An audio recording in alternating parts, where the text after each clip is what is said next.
Tô aqui para quem é amante da Christine Yang, assistiu Grey's Anatomy, para falar sobre cardiologia. Então, vou mostrar alguns livros da Sanar que eu adquiri recentemente e que estou gostando bastante de usar. Então, tem o Manual do ECG, os 101 Desafios do ECG e o Manual da Cardiologia. Eu vou mostrar aí um comparativo entre eles e vocês vão perceber que eles, apesar de estarem na mesma especialidade, são totalmente diferentes e muito essenciais na nossa prática clínica. Se inscrevam no canal, sigam o Sanar na Neoeste, o Bem Residência e vem participar comigo da minha rotina, garantir promoções, descontos e maiores informações.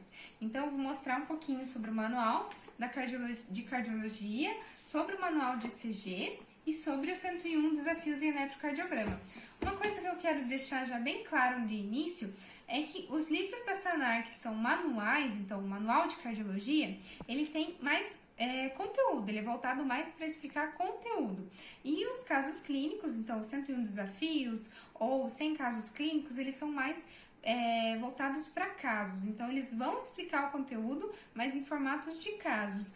E aí você vê o qual você se adapta melhor. Por exemplo, eu gosto de iniciar pelo manual, então ler o manual e na sequência partir para o de casos clínicos, porque aí eu vejo que já sedimentei melhor o conteúdo e consigo desenvolver melhor o meu raciocínio clínico. Então vem comigo conhecer um pouquinho mais sobre esses livros. Então aqui a gente vai começar com o Manual de Cardiologia para a graduação. É a opção que eu dou para vocês e a maneira que eu faço, acho que é bem interessante. Então, você começar por esse livro para aprender bem a parte de cardio e depois partir para os de ECG. Então, vamos dar uma olhadinha aqui no sumário desse livro. Então, você começa com a fisiologia do sistema circulatório, semiologia cardiovascular, hipertensão arterial sistêmica. São diversos capítulos aí dentro desses temas que eu tô falando. Síndrome coronariana aguda, insuficiência cardíaca. Esse livro é bem completo, acho que ajuda bastante para quem tá no ciclo clínico. Cardiomiopatias, taquiarritmias, bradiarritmias, vem aí valvopatias,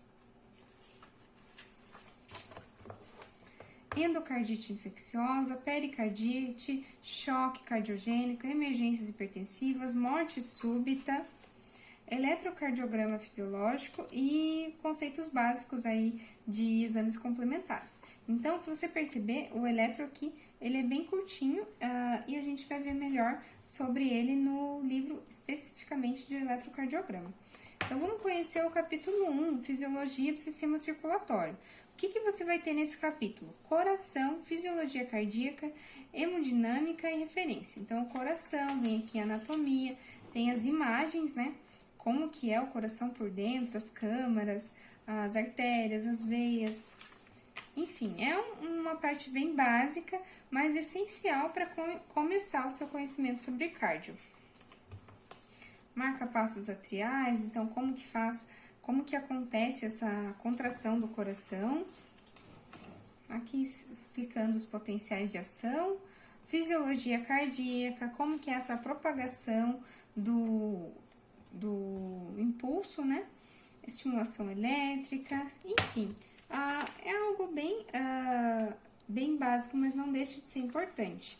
E aí a gente vai passar para o próximo capítulo, que aí já está aprofundando um pouquinho mais. Semiologia cardiovascular, como fazer a anamnese, quais os sintomas importantes, como que eu vou colocar esse paciente, como que são esses achados de exame. E aí vai toda a semiologia, que hipertensão arterial sistêmica. Então, tô passando rapidinho algumas partes dos capítulos para vocês conhecerem. Aí, vamos partir, então, para o Manual do ECG. Então, o Manual do ECG é um livro novo, ele saiu ano passado, né, 2019. Então, o estado atual do diagnóstico eletrocardiográfico. Vamos dar uma olhadinha no sumário dele, conhecer o que tem, os principais temas e entender um pouquinho mais sobre esse livro. Então, ele é dividido em seção 1, as bases do ECG. Então, veja que na seção 1, você vai ter 12 capítulos só falando sobre o conteúdo básico do ECG. Introdução, anatomia, eletrofisiologia cardíaca, o ECG normal, artefatos, o ECG nas síndromes coronarianas. Então, lá no primeiro livro, você aprendeu a patologia, a fisiologia, aqui você vai ver como que vai estar esse ECG nessas patologias. Então, sessão 2 vai falar só sobre arritmia, então diversos capítulos. Vou ter arritmia ventricular, arritmia passiva 1, arritmia passiva 2, canalopatias, cardiomiopatias. Sessão 3 já é mais avançado, vou ter ECG em ergometria, ECG em marca-passo, em pediatria, cardiopatias congênitas. E eu vou ter, por fim, ECG em uma página. Então, o ECG normal, artefatos, bloqueios, sobrecargas, síndrome coronariana e muito mais. Então, vamos conhecer um pouquinho da sessão 1. Vamos começar aqui pelo primeiro capítulo, Introdução ao ECG. Então, vai ter toda uma explicação sobre o ECG, desde o histórico dele, como que começou essa avaliação, como que é formado, a onda P, a onda T, a onda R. Aqui a figura padrões complexos do QRS, para você aprender bem certinho e não esquecer mais. Anatomia e eletrofisiologia cardíaca, para dar uma relembrada. E aí vai explicando muito aprofundadamente sobre o ECG. Então, vocês veem que é um livro bem denso, bem completo, eu tô gostando bastante dele. Tem as referências sempre ao final. Então, para quem é da área de cardio, esse é um prato cheio, é um livro bem completo mesmo. Vamos dar uma olhadinha aqui, por fim, nos 101 desafios em eletrocardiograma. Então, agora que você já aprendeu todo o conteúdo de cardio no manual, você já sedimentou seu conhecimento sobre o ECG, você parte então para os desafios. Vai testar os seus conhecimentos aqui nos 101 desafios em eletrocardiograma. Vamos conhecer então o sumário desse livro. Então, vão ser 101 desafios, né? Não é só uma virose, forma única, na hora exata, tudo nos conformes. Os títulos, eles são indicativos do que vai ser, mas eles não dão a resposta, né? Você tem que descobrir do que se trata esses casos e isso também facilita para você aprender mais e desenvolver o seu raciocínio clínico. Então, vou abrir aqui num caso, num desafio, abrir aqui no desafio 41. No sentido do relógio, tem aqui o autor, o revisor, aí vem a apresentação do caso. Paciente de 74 anos, portador de hipertensão, e aí vem toda a história, os principais dados desse paciente, desse caso. E a gente vai ter que descobrir. Claro que como é um livro sobre ECG, a primeira figura ali, eletrocardiograma de admissão. A gente tem que encontrar os padrões, as características e tentar pensar aí no que está acontecendo com esse paciente. Vem o laudo e questões para orientar a discussão. Qual o diagnóstico, quais as anormalidades. Aí já vem o desafio 42. Poxa, mas não tem a discussão, Letícia? Não tem a explicação? Tem sim. Então, aqui o caso 41, aqui já vem para o caso 42. Por quê? Porque são desafios. Então, você não vai pensar na discussão agora. Você vai tentar criar esse raciocínio e depois disso, você vem para o final para as discussões. Então, o livro, que eu achei bem interessante, é que ele é dividido metade aqui em casos e metade em discussões. Então, a gente vê aqueles casos, por exemplo,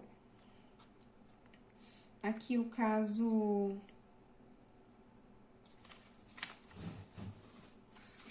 32, o perigo mora ao lado. Você tinha a pergunta, qual o diagnóstico mais provável? Trata-se de hipocalcemia. Quais anormalidades do traçado? Vem a resposta. Então, você tem aquele tempo e aquele espaço para pensar e aqui vai ter tudo explicadinho. Já vem as referências. 33. O que um bastão de Ockham, Van Gogh e bigode Salvador Dalí têm em comum? Quais os diagnósticos eletrocardiográficos e sua correlação clínica? Vai estar ali toda a explicação, a discussão. Observação, não confunda hipocalcemia, hipocalemia, enfim, traz esses pontos de alerta, né, para você não confundir. Vem algumas figuras também na parte de discussão, mas é mais focado em explicar o que foi que aconteceu em cada caso. Eu achei bem interessante, é um formato diferente e instiga bem a gente a desenvolver o nosso raciocínio. Então, pessoal, esse foi um pouquinho um review sobre os 3 livros de cardio aí da Sanar. Espero que vocês tenham entendido, compreendido um pouquinho sobre cada um. Se ficou alguma dúvida, me manda, entre em contato comigo pelo direct ou aqui nos comentários mesmo. Espero que tenha ficado claro essa diferença entre eles. Apesar de serem da cardiologia, são bem diferentes e são bem completos, eles se complementam. Acho que vale bem a pena você ter os 3.